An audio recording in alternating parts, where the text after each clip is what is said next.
جس کا ذکر عبادت، جس کو دیکھنا عبادت، جس کے ساتھ ساتھ چلے حق، جس کی پاکی کا گواہ خود رسول خدا، جس کو ستانا نبی کو ستانا،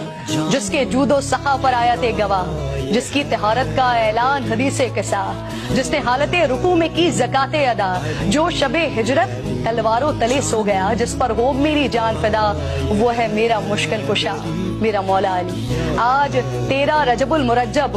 وہ مبارک دن جب آغوش مصطفیٰ میں ابو تراب آئے، بندگان خدا کو خلیفہ، اہل ولا کو مولا،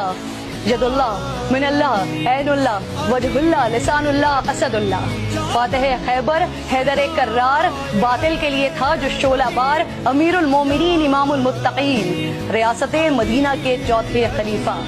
حضور نے کہا جسے بہترین بستر مرگ پر بنا جو امین، جس کی شادی کا فیصلہ ہوا عرش بری، 40,000 فرشتے تھے حاضرین۔